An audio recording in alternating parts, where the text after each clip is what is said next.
What's going on, guys, and welcome to This Week in the Shop, where we talk about hopefully cool or interesting things that happen inside the shop this week. And we finally had some kind of cool or interesting or new things that we haven't normally done. And starting off, I talked about it an episode or two ago, the Gen 2 Viper fuel tank replacement.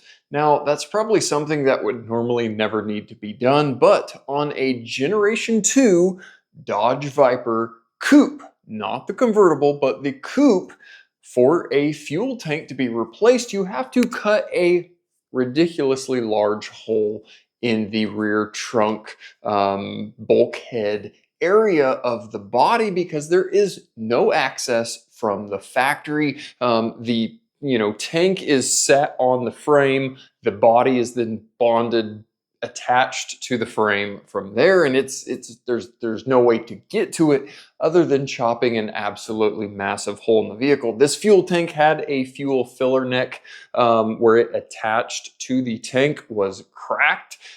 Fuel tanks, again, are not available new. This was a used, hopefully good fuel tank that was being put into this Viper, but the rear area, I got a little video here chopping up a Viper, a Gen 2 Viper body to replace that fuel tank. What a pretty wild and crazy service procedure, but that is what was done there to replace the fuel tank on a Gen 2 Viper. Again, probably will never see another one get replaced or get done, but what a pretty wild and weird deal.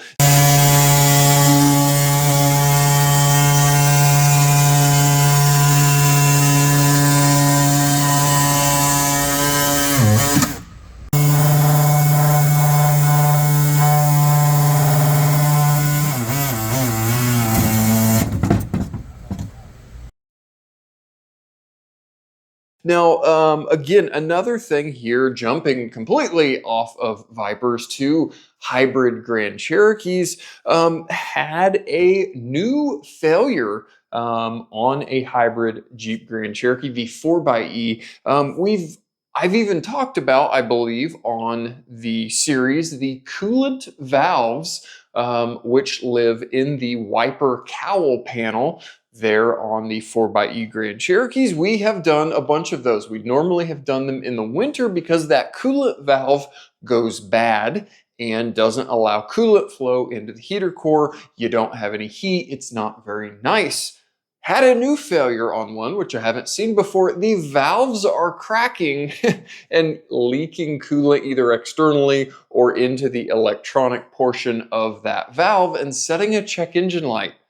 So not only are they failing and not, letting coolant through, we're now having them crack, fail, and cause a check engine light. Again, the repair is the same, luckily covered under warranty, but just kind of a weird thing that I haven't seen before. But you can see here, we've got a hairline crack in the plastic coolant valve. And why would they be cracking? We shouldn't have coolant freezing, at least here in the Midwest area. And I don't know, weird deal, but something I'm sure I will be seeing again in the future. Now, jumping from Vipers and hybrid Grand Cherokees to a Corvette.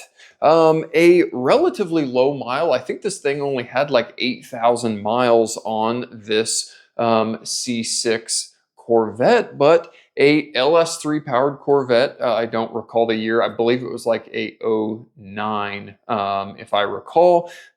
Pretty, base, normal LS3 Corvette had a cam sensor code. No big deal, you need a cam sensor.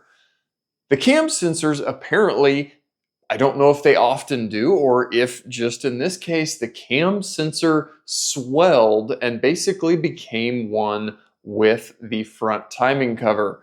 The technician, luckily not myself, was doing everything he could to get this cam sensor worked, wiggled loose. The end of the cam sensor finally broke off. He was trying to drill holes, extract the old cam sensor. Nothing, wasn't having it. So the timing cover needed to be removed so you could knock the old cam sensor, get all of that parts of that cam sensor out to then install the new. But on a C6 Corvette, and I'm sure on other C5, I would assume would be very similar. To remove the timing cover, you need to remove the crankshaft dampener, the crankshaft pulley. You can't remove that because the steering rack is in the way. And to remove that, you need to remove the sway bar, lower the crate. There is a whole laundry list of things. So this one simple crank sensor, which I'm assuming was a hour job, turned into a extremely expensive repair for that customer because there was so much more teardown involved because of a sensor kind of seizing into that timing cover, swelling into the timing cover. So something simple, something easy like that can absolutely make a shop, make a dealership look like they are a stealership, because this cheap job that should have cost this much ended up costing an absolute ton in labor because something bad happened and you had to tear down further. Now, is it the technician's fault? No, not really. It's unfortunate circumstance which happens all too often in auto repair shops, where something causes something else, which causes a lot more pain and suffering for the technician, a lot more cost for the customer. And again, at the end of the day, it makes the technician look like a bad guy because we're the ones doing the work and the bad thing happened. The bolt broke off, the sensor broke off, the whatever happened, and then we are left to needing to remove, extract, whatever that part and piece. And that absolutely happens. It's happened to me numerous times, and it's never a good situation. No one's happy in those situations. Now, last but not least, something we haven't done but did for the first time. We've talked about, again, back to our hybrid Jeep Grand Cherokees, had a few of them in the shop this week. Had one that had the software or the hybrid battery recall done, which is us doing some software updates, going out and driving the vehicle on a specific drive cycle to pass or fail the hybrid battery. Now, so far, most of them have passed, and we've been able to return the vehicle to the customer. This one actually passed, but a few weeks later returned into the shop with a battery code, basically saying we've got a cell balancing issue. There's no other repairs, at least at this point, for that other than battery replacement. And again, this was covered under the, I believe, like 10-year 100,000 or 10-year 150,000 mile hybrid powertrain recall, or excuse me, warranty. So the customer was not out a dollar, but oh boy, a battery replacement on a Grand Cherokee is not fun at all. Those batteries are a dual pack that basically live one on each side of the exhaust, drive shaft, etc.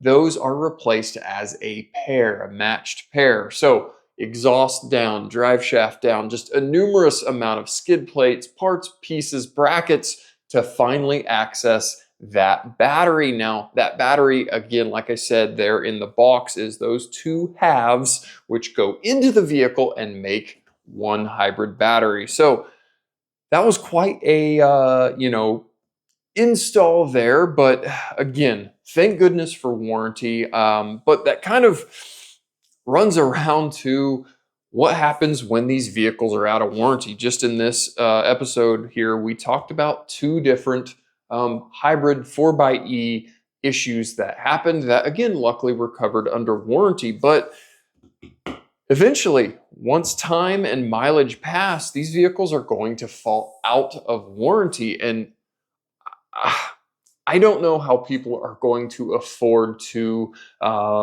repair these vehicles. Are we going to have some 10-year-old vehicles with not that many miles that are mechanically totaled, if you will, where the repairs exceed the value of the vehicle? If you've got a hybrid battery, a hybrid transmission that has failed, you're talking an extreme expense on a vehicle. So are those vehicle values going to absolutely tank on some of these hybrid vehicles? I could only imagine. Again, time will tell. It will be interesting to see what happens in the repair world side of things. I always envision some aftermarket kits coming out that for some of these hybrid vehicles that can think of doing a diesel emissions delete. You're removing all this emission stuff. Yeah, it's kind of gray, dark area. You're not really supposed to be doing it, but of course there are people doing it. Are we going to be having people do hybrid deletes on vehicles? You plug in, you do a software download, and it disables the hybrid electric system and just runs the vehicle on its gas drivetrain. I have no idea. I'm sure eventually there will be a market for it, but right now, while all these vehicles are covered under warranty, there's absolutely no reason for it. But maybe again, in 10 years, we will be seeing some weird aftermarket companies coming up with, 4xe hybrid delete kits for your Jeep Wrangler, your Grand Cherokee, and turning them back into normal gasoline vehicles. But again, there's a whole lot of parts under those vehicles, under the hood, a whole lot of electronics that would all have to be programmed and tuned and deleted to make that vehicle think it's just a normal gas vehicle, fill it up with gas and drive it every day. But again, time will tell and we will see what happens. So guys, thanks for coming down here with me and talking about some kind of interesting things here that happened this week in the shop. And I will absolutely see you guys next weekend for hopefully more weird, interesting stuff. And guys, as always, thanks for watching and we'll catch you guys next time.